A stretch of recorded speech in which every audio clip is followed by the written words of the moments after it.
नमस्कार, मी सौ पद्मजा घाटगे, रेकी ग्रँडमास्टर. आपण यापूर्वी रेकी म्हणजे काय आणि रेकीचा आपल्या डे टू डे लाईफमध्ये कसा आपल्याला वापर करता येतो हे पाहिलेलं आहे. 7 चक्राच्या माध्यमातून आपलं इमोशनल, फिजिकल आणि मेंटल हेल्थ आपल्याला कशा पद्धतीनं समतोल करता येतो याचा हे पाहिलेलं आहे. आज आपण ऑरा म्हणजे काय पाहणार आहोत.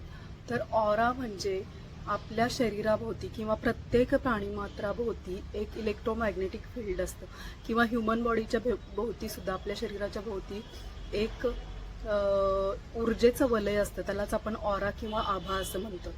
जर तुम्ही देवी देवतांचे फोटो पाहिले असतील तर प्रत्येक देवी देवतांच्या फोटोच्या पाठीमागं ती आभा दाखवलेली असते.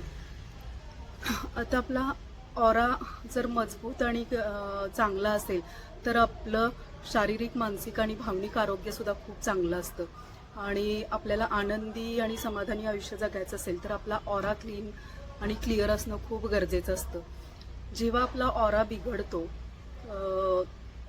काही कारणांमुळे, याची काही लक्षणं आहेत.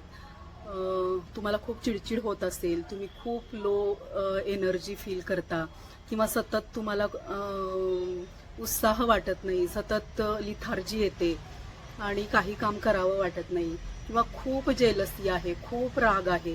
काही लोक इतके डॉमिनेटिंग असतात की सगळ्यांनी आपल्या तंत्राप्रमाणे वागावं असं वाटत असतं. पण असं होतं का? असं शक्य नसतं. तर तेव्हा तुम्ही समजून जा की तुमचा ऑरा डिस्टर्ब झालेला आहे आणि तुम्हाला तुमच्या ऑरावरती काम करायचं आहे. रेकीने तुम्ही या सगळ्या गोष्टींवरती खूप चांगल्या पद्धतीनं काम करू शकता आणि तुमचे जे काही इश्यूज आहेत ते आरामात घालवू शकता. धन्यवाद.